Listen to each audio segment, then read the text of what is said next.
झोलेहरूले भन्दै थिए केपी बाले खन्नुभएको नागढुङ्गा सुरुङ मार्ग भनेर। अनि किन विदेशी कम्पनीलाई अहिले ठेक्का दिनुभएको त कर उठाउनको लागि भनेर? किन नेपालमा चाहिँ ठेक्का पट्टा गर्ने मान्छेहरू छैन र? किन नेपालीले चाहिँ कर उठाउन सक्दैन? अनि अर्काको देशले आएर खनिदिएको बाटोलाई आफ्नो पालामा खन्यो भन्दैमा यही बाले खनेको हो भन्न चाहिँ कसरी सकिन्छ त, होइन? कि नेपालमा अब ठेक्का गर्न सक्ने मान्छेहरू नभएको भए विदेशीलाई दिनुभयो भन्नु? नेपालीले त्यत्रो ठेकेदारहरू छन्, उनीहरूले पनि त कर उठाउन सक्छ नि त। अरू ठाउँमा उठाउन सक्ने करले चाहिँ किन नागढुङ्गाको सुरुङ मार्गमा चाहिँ उठाउन सक्दैनन् र? अरू त जताततै देखिन्छ त कर उठाइराखेको।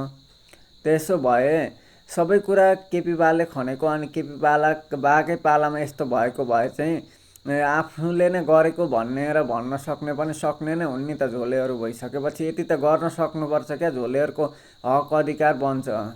त्यही भएर चाहिँ अरूले खनिदिएको विदेशी कम्पनीले खनेको बाटो, विदेशी लगानीले खनेको ठाउँलाई चाहिँ आफ्नुले गरेको मात्रै भन्ने यो प्रविधिलाई चाहिँ नि मान्छेहरूले छिटै नै हटाउनुपर्छ क्या। अरूले आएर खनिदिन्छ अनि मैले खनेको, यी बाले खनेका, ती बाले खनेका भन्ने हो त? होइन नि त। हस् त, धन्यवाद। गाली अलिकति आउँछ।